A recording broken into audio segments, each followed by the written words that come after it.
Hi, everyone. This is Dave Kirby, the host of the One Simple Thing podcast. We're releasing this episode the day after Christmas 2016, and I do hope you and your family had a very Merry Christmas and holiday season.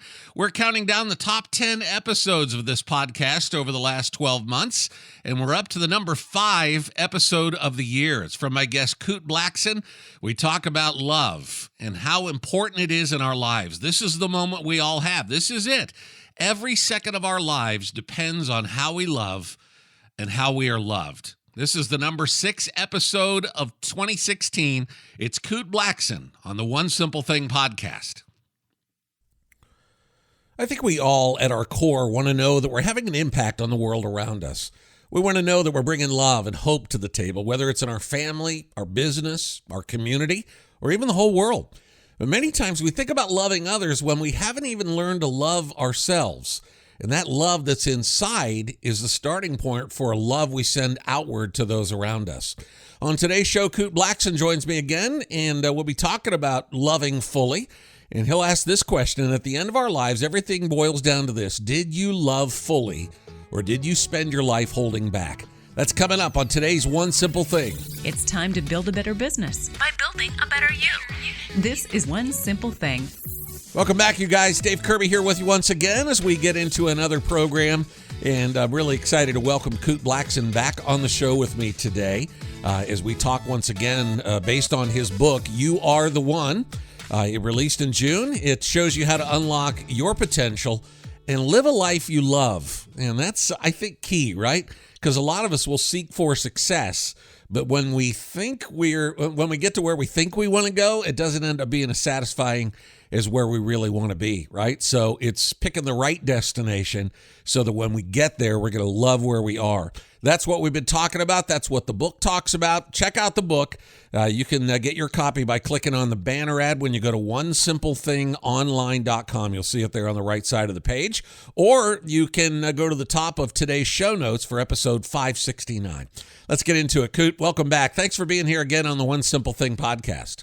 Great to be back. Your book is called You Are the One, and we've been talking about it over the last few episodes, this idea that no one's coming. There's no shining armor knight or whatever that's going to ride in and save the day for you. There's no government policy. There's no presidential candidate or parent or anybody else that's going to fix your life for you. That each of us, it's not just reality, but it's kind of like it's our destiny, right? That we have to take responsibility for ourselves. You hit the nail on the head. That's the essence of the book. You are the one. No one's coming to save you. You're it. It's me and you, and we all have to rise up and do our part. And I think if we all do our part, then the world can shift. We can all do our part to change the world. We're in election time, and there's lots of turmoil happening in the world. I think if we all, each and every one of us, changed ourselves, we want to change the world. The world is a manifestation. The world is the macro of the micro. The world is an outpicturing of the collective consciousness of every single person and human being. The world is made up and comprised of us.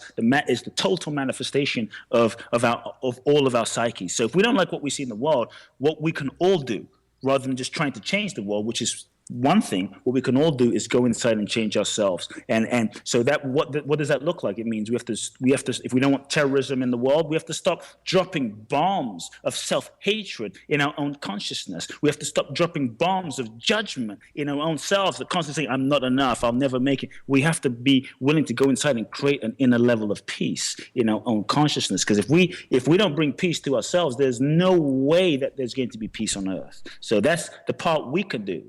Gandhi, one of my inspirations, a great hero, said, look, you must be the change you wish to see in the world. You must be the change you wish to see in the world. How do we bring love and peace in the world if there's no love and peace in ourselves? How do we bring love and community in the world if there's no love in our own hearts for ourselves? That's something I'm learning too, is that, in the environment I grew up in, desiring success or, was always kind of looked down upon, like you're being selfish or you're being greedy or, you're not trusting God enough or whatever. Yes. What I'm learning is that if I have a desire to help others, it starts with me accepting that success is something that's necessary for me to be able to do that.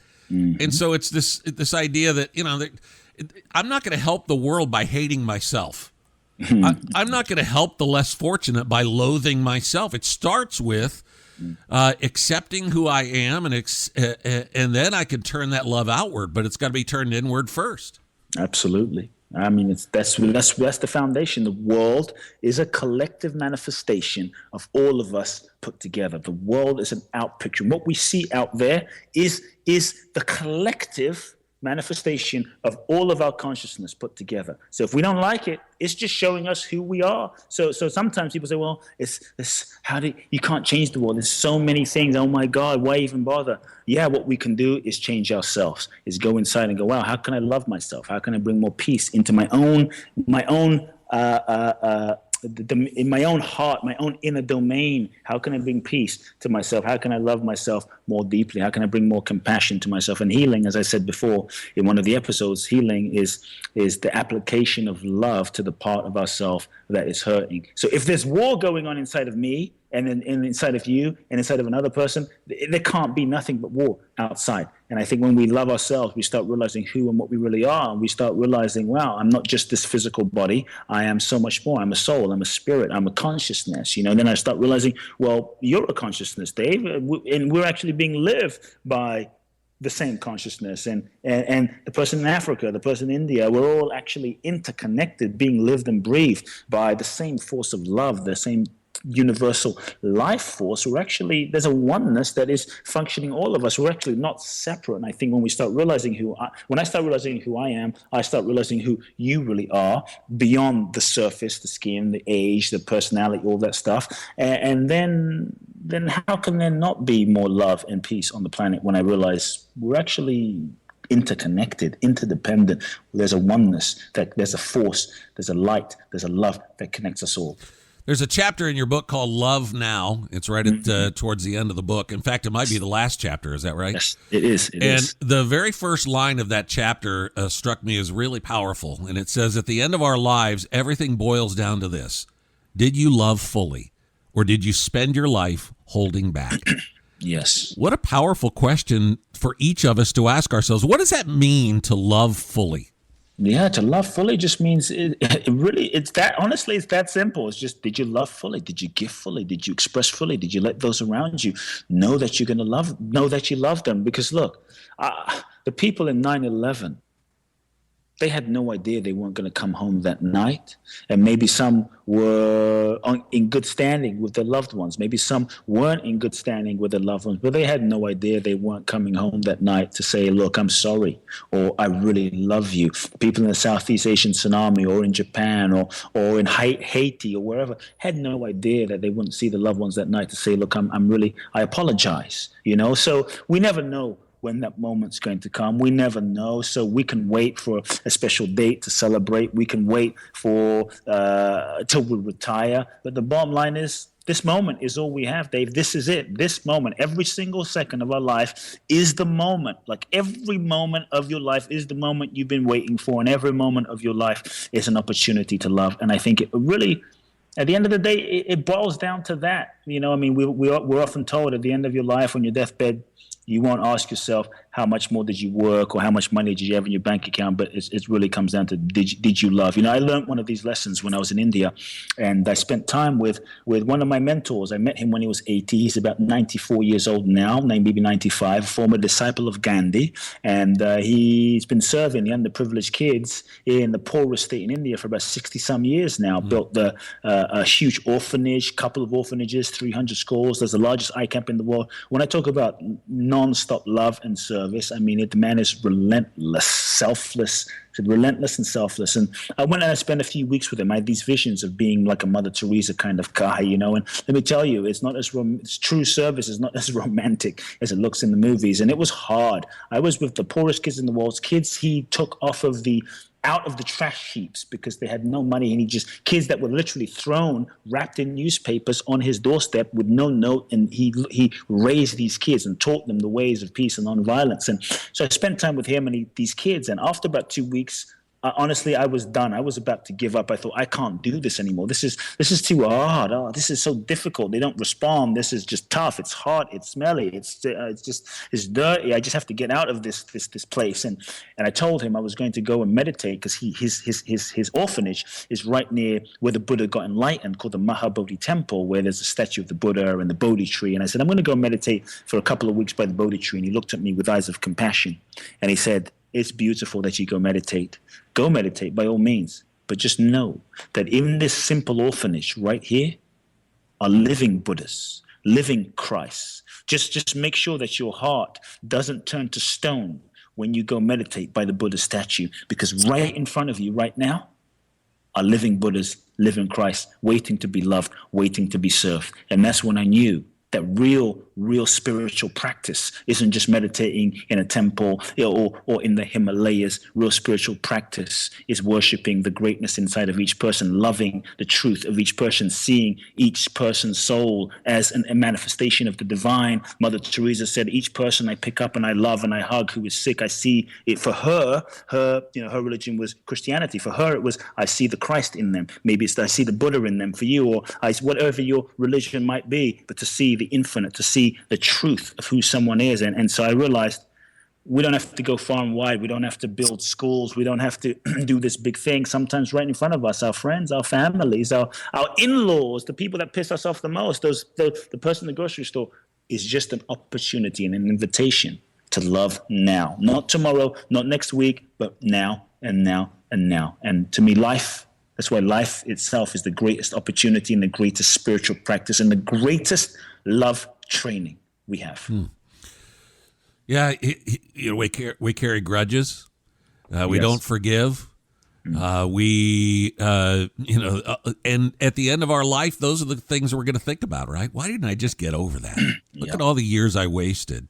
Yes. Carrying that grudge around. So what do you want us to do? And I know we got to wrap things up here in just a moment here. So what do you want us to do today? What commitment do you want us to make, or step you want us to take to learn how to love fully?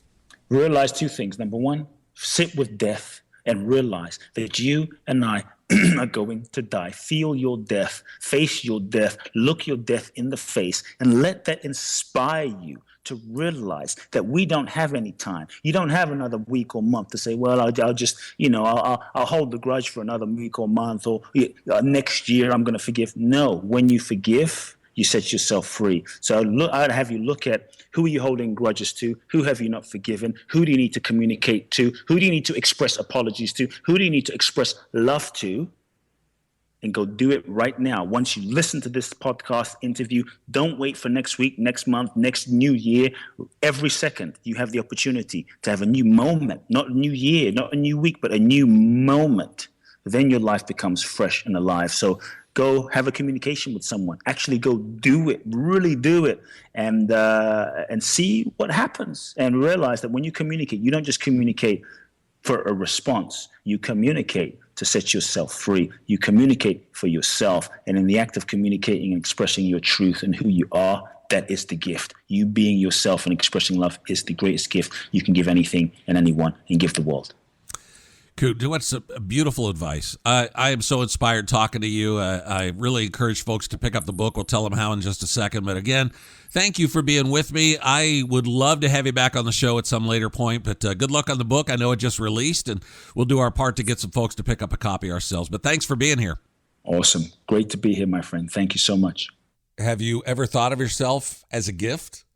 If you haven't, maybe you need to go back and listen to Kute's words again, or even better yet, pick up a copy of his book. You Are the One is the name of the book. It is a totally inspiring read, but not just inspiring.